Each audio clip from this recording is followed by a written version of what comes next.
Bismillahirrahmanirrahim. Assalamualaikum warahmatullahi wabarakatuh. Rabbi shrah li sadri wa yassir li amri wahlul 'uqdatam min lisani yafqahu qawli. Perkenalkan, nama saya Sri Mulyani Pratiwi dari Fakultas Ekonomi Program Studi Manajemen Universitas Islam Indragiri. Baiklah, dalam video ini saya akan menjelaskan tentang hubungan industrial dan organisasi.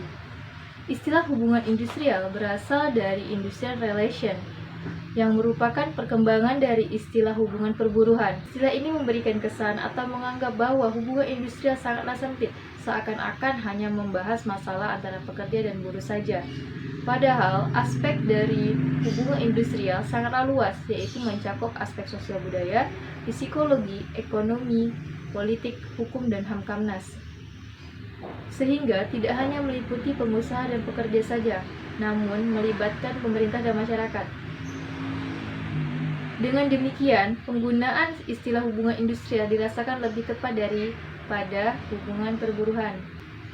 Pengertian hubungan industrial dalam pasal 1 angka 16 Undang-Undang Nomor 13 Tahun 2003 menyatakan bahwa hubungan industrial adalah suatu sistem hubungan yang terbentuk antara para pelaku dalam proses produksi barang atau jasa yang terdiri dari unsur pengusaha, pekerja atau buruh, dan pemerintah yang didasarkan pada nilai-nilai Pancasila dan Undang-Undang Dasar Negara Republik Indonesia tahun 1945. Tujuan hubungan industrial adalah meningkatkan produktivitas dan kesejahteraan pekerja dan pengusaha, di mana keduanya saling berkaitan. Sebaliknya, kesejahteraan pekerja tidak bisa dipenuhi bila tidak terjadi peningkatan produktivitas perusahaan dan kerja. Ada beberapa fungsi utama dalam hubungan industrial, yaitu yang pertama adalah untuk menjaga kelancaran atau meningkatkan produktivitas. Yang kedua, untuk memelihara dan menciptakan ketenaga kerjaan. Yang ketiga, untuk mencegah dan menghindari adanya mogok kerja. Yang keempat, untuk ikut menciptakan serta memelihara stabilitas nasional.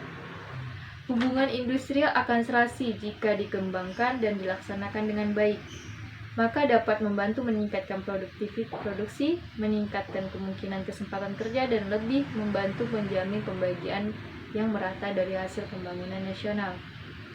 Di samping itu, hubungan industrial dapat membantu pemerintah dalam bekerja sama dengan organisasi-organisasi pengusaha serta buruh.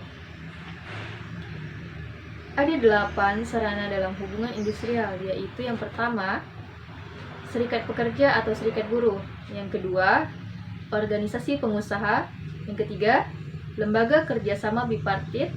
Yang keempat, lembaga kerjasama tripartit. Yang kelima, peraturan perusahaan. Yang keenam, perjanjian kerja bersama. Yang ketujuh, peraturan perundang-undangan tenaga kerja. Yang kedelapan, lembaga penyelesaian perselisihan hubungan industrial.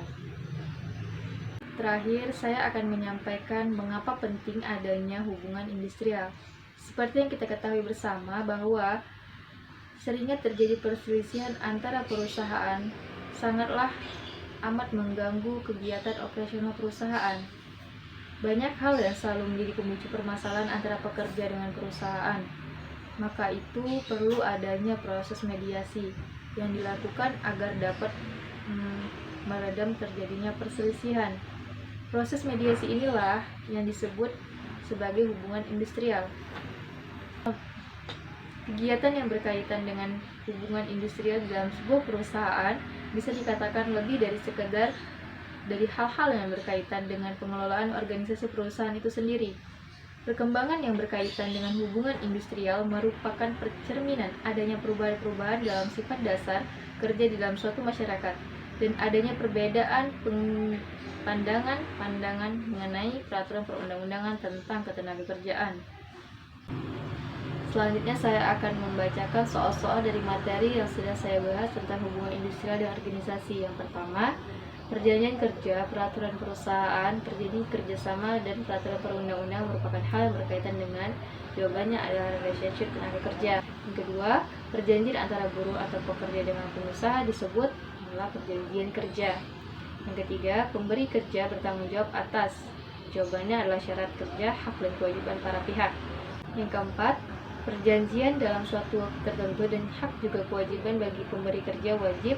Jawabannya adalah menerima hasil kerja buruh.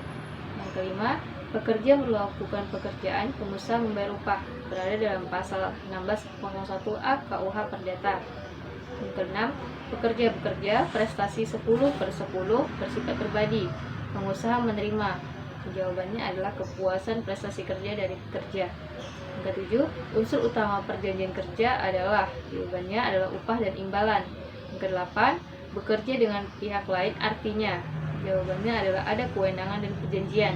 Yang kesembilan, Undang-Undang Nomor 13 Tahun 2003 berisi tentang, jawabannya adalah perlindungan kerja.